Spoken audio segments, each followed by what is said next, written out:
Today is August 17th, 2024.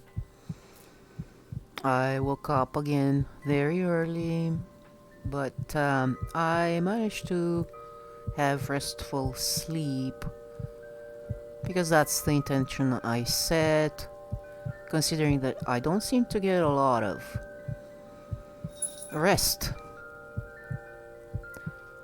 I am setting the intention, whatever nap I have, whatever sleep I do have, is going to be replenishing me.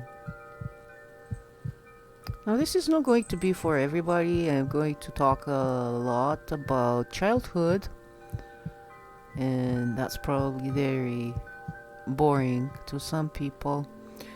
They think that being childish, infantile, whatever you pronounce that, I'm very tired. So bear with me.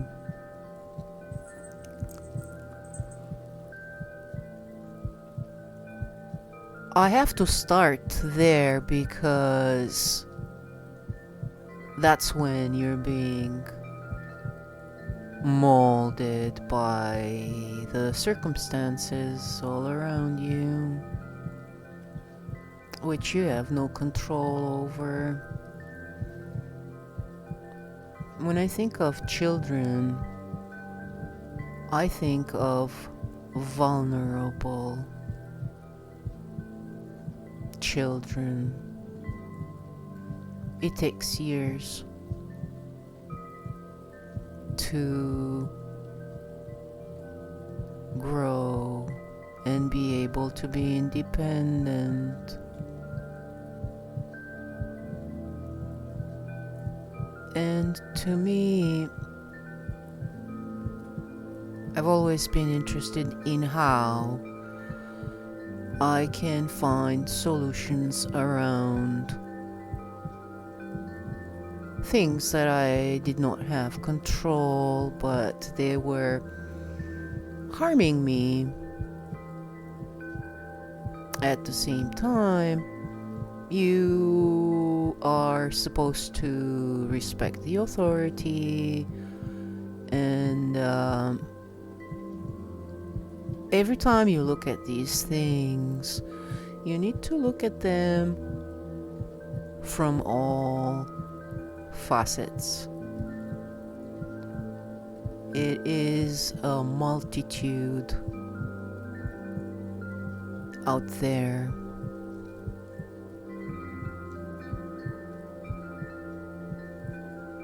You need to stay focused, but you discover that it's very hard to do that because you keep on getting distracted.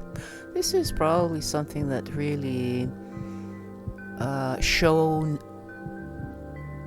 me what the issue is. How come someone like me, who's very organized, I guess I would pass for an ADHD person. I resent that for the simple fact that being a child in school, I was not able to learn from teachers who were not inspiring, who would not explain to you how they arrived to a conclusion. I recall my parents put me in a tutoring session with this lady. She was into yoga, but I just got a stench. I don't know why, but she was very smelly. Anyway, she had several degrees. Like, she was considered a genius. And the way she was teaching me things where basically she was going through a notebook, like already wrote all the exercises, and she was just, shuffling through the pages. I don't know how old I was. I think I was trying to think. I remember her name. Her name was Martha. She was someone's daughter that worked with my mom. Anyway, I guess it's not important. However, I only went for a few times because I don't know if it was the third session or the second. I can't remember. There was some time I went there. I did not like seeing her. Anyway, I was looking at what she was showing me, some equation, and at some point I asked her, why are you saying this is a minus? I couldn't understand why there was a minus in there. And she said, well, that's the way it is. And then she moved her hand over the page, and it was actually a little scrap from the eraser that was there, and it looked like a minus sign. In that moment, she lost all credibility with me. I said, I cannot learn from someone who refuses to use logic. I mean, for me, everything has to be logic. And for me, someone not using their logic and insisting that 2 plus 2 equals 5, and I know this was overly used, but there's a reason for that also, because that's how you depreciate things. You mix the truth with the lies, and then you try to give the truth a bit of a lie. It's a deviation, basically, that happens. Anyway, I refused to go see this woman because of that. And that was the first time I realized how incompetent said people with diplomas are. They get comfortable, they think they made it, and they stop learning, they stop caring about self-development. Because if you are to look at this life, you come here and they put you in kindergarten, which reminds me of other things. I remember it was a very cruel lady there, and I think her name was Rada, Rada, and there was also some maintenance man. I don't recall details. I recall very little from my childhood, but I recall essential things, situations, and conclusions that I'd drawn. So there was this lady that was cruel. They had this idea that children will behave if you threaten them, that you'll take them into the furnace room and you're going to throw them in there. And no, I'm not kidding. This is true. You are a child, right? So they take you there and they say, next time, if you don't do what you're told, we're going to throw you in the furnace. And probably there were incidents when kids would leave the kindergarten and they would say that they disappeared in the furnace or stuff like that. I can't recall 100%, but basically they were instilling fear. And I didn't like that. And what I didn't like the most, I had this horrible looking teddy bear, but I loved that toy with passion. I wouldn't go anywhere without it, and they had a problem at the kindergarten when I was going to eat, because the kindergarten on my time, it was like 6-day week, and you would go with your parents to see your parents only on Sundays. So it was pretty tough, quite frankly. It felt tough to be ripped from your family because they had to work, and I think everybody can relate to that, those who have children in particular. Which reminds me, I saw a report the other day on a little 15-minute I dare go on MSM, and I saw how they were saying that they're not able to afford to keep some kindergartens open because they are forced to cap the cost at $22 per day per child. And I was thinking, that's so interesting. Everybody is yelling how children are the future, children are this and that, and everything they do is to basically ruin their little lives. That's how I see it. I don't know if I'm wrong, but it saddens me because this is hypocrisy. You can't say you care for children and on the same time you make it so hard for parents to be able to care for them. When I got to Canada, I've noticed how much kids stuff costs more than something for adults. And I always wondered, why would they do that? And why would they need immigration if they're not encouraging people to have children?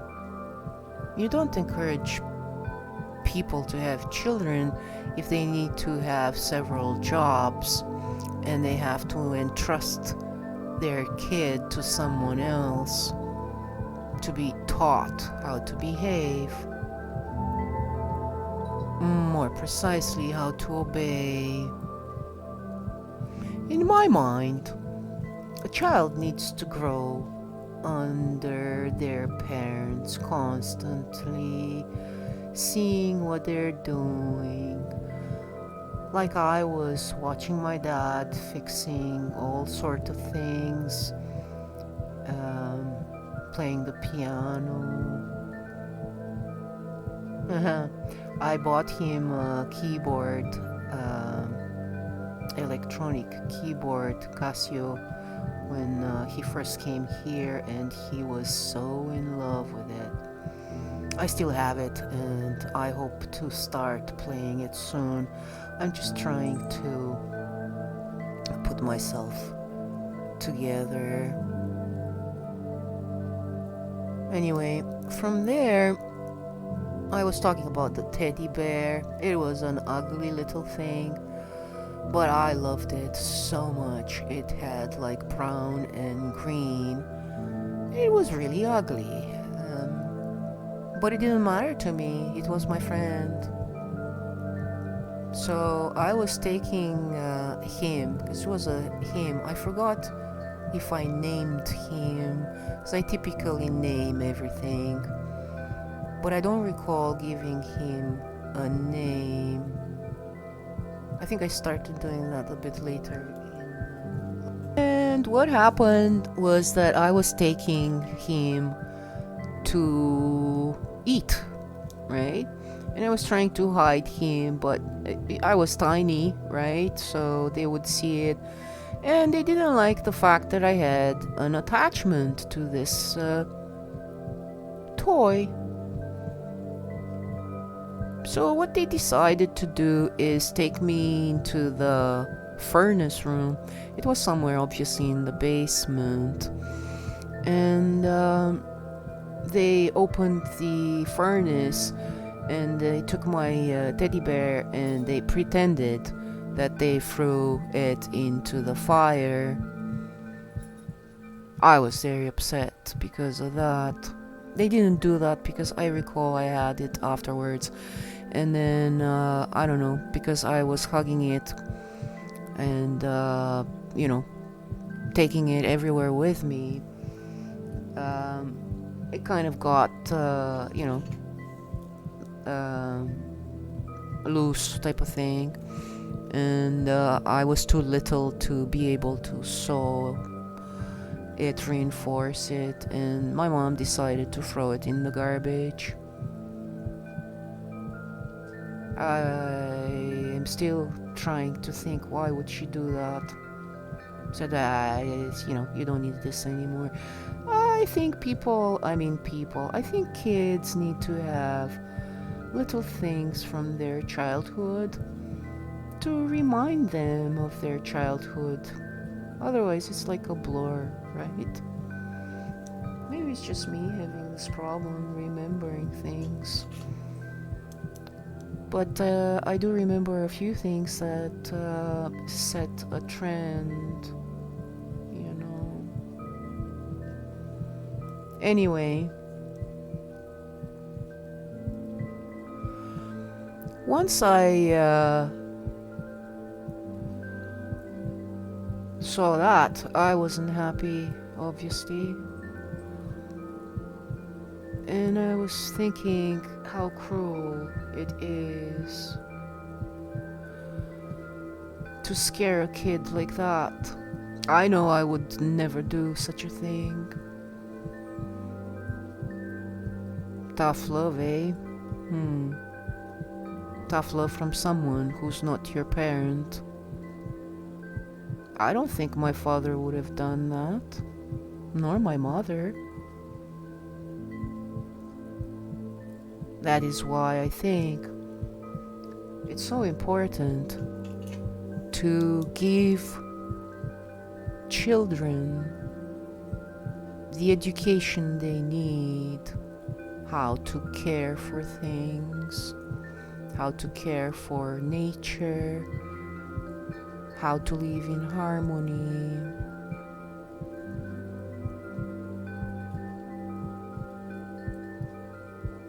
So anyways, not to make this too long right now, I am tired. Again, not complaining, it's just that it is hard to focus when you can't sleep, and that's probably the main idea. Fear, worry, obeying when you think it's wrong, doing things against what you feel is not right. They all take a toll on you, a bigger and bigger toll. I believe in loyalty and integrity, and my father taught me to walk the talk. He wasn't perfect, but nobody is in a world that is so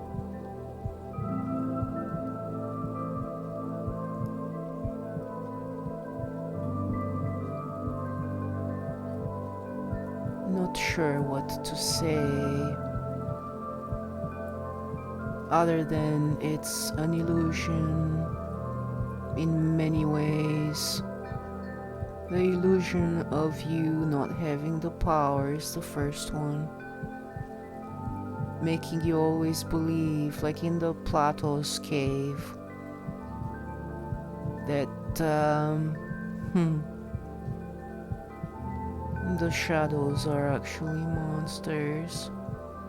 Behind the curtain there's the big Oz which is a midget who's scared shitless of what you can do to it when you discover who they are and what they did.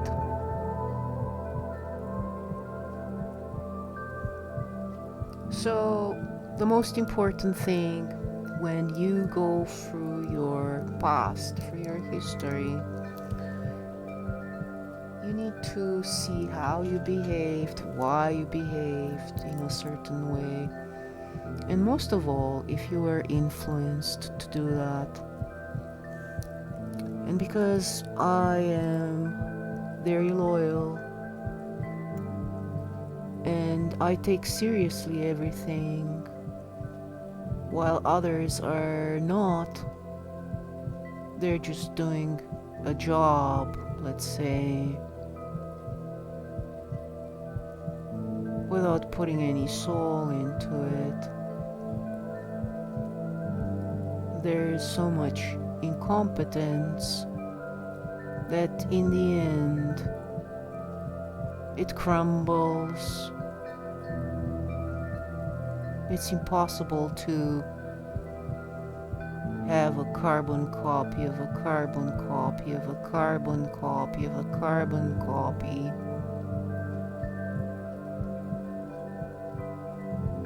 And keep quality. So my thing now is, going forward, when I feel somebody is trying to condition me to do something, like I'm getting a treat type of thing, like, look what's going on. People are fighting for scraps. Like, the circus is right in there. We're in the middle of it. And scraps are being thrown at us. And they're watching in delight how we fight with each other, instead of looking at who throws those scraps and why are they doing it. Create competition so people do not work together. So as I was saying, if anyone imposes on me to behave in a certain way which is not my authentic self, which is a grounded person, it's someone who always shows consideration towards others, but they were taught to take that as a weakness. Deprogramming is very hard, especially if you continue to compromise yourself in ways you don't even realize.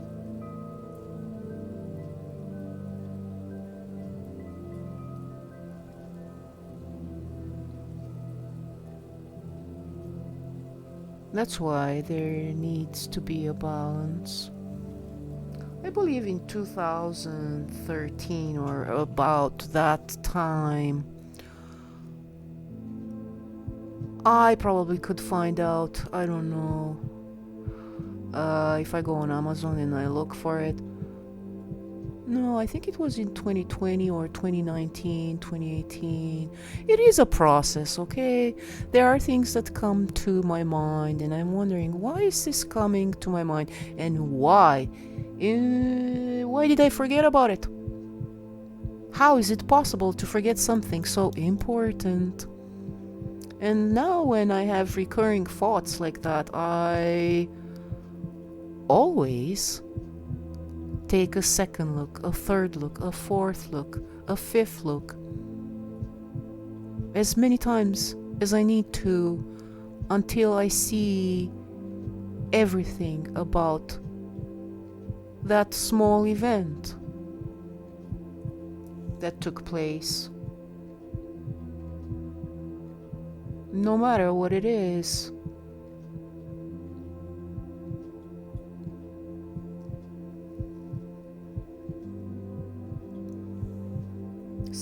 focused is what we need to do, but focused in ourselves. Always seek the balance within you. I personally, when notice that something is triggering me in any shape or form, and it takes me out of this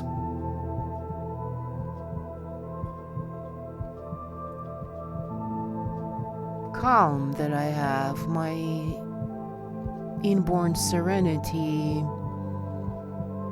I'm trying to think if I am a contributor or it's coming from outside.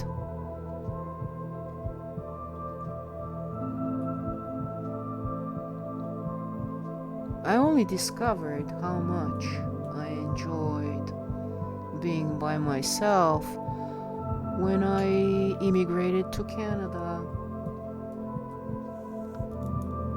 And I had this period of time I was alone, and I enjoyed it very much, except for people trying to put me into my place because, for instance, I was listening to music that disturbed them.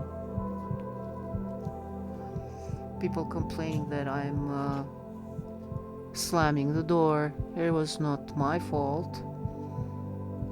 I was catching a draft and stuff like that, finding mean notes. And, people constantly trying to put me down. And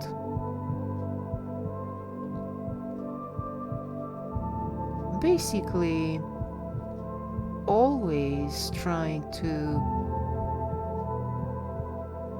break me, my self-esteem, my self-worth. I would not do that to anybody.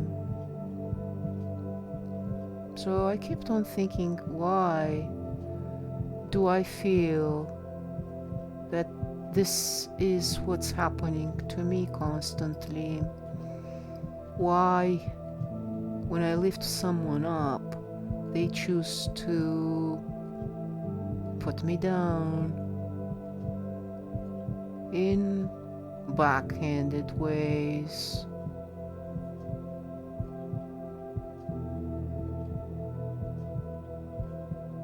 So what I'm looking for right now is balance.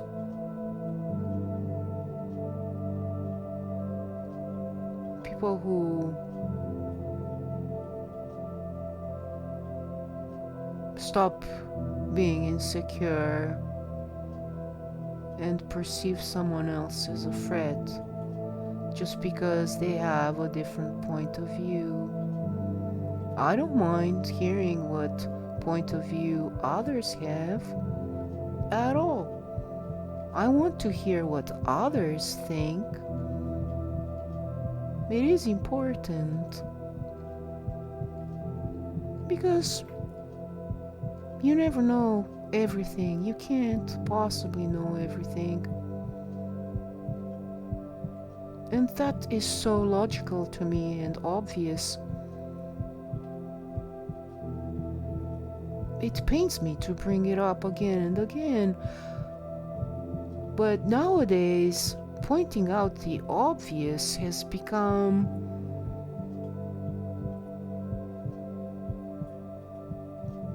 politically incorrect, let's say.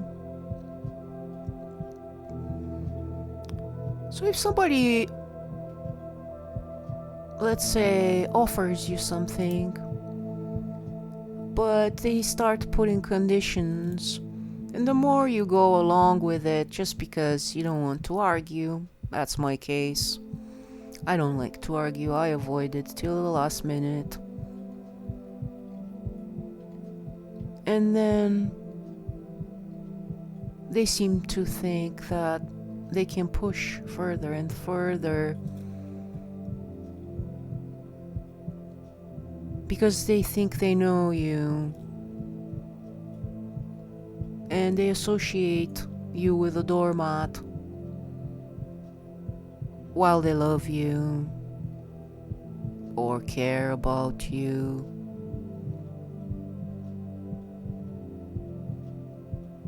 While everything they do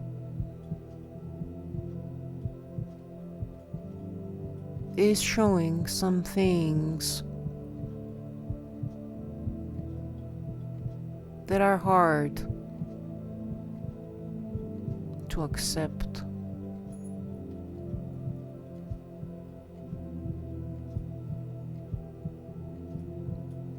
Anyway, the smallest hint of me having to compromise in any relationship from now on, it will mean to me that somebody wants control over me. And in my world, there is no control over another being, another person.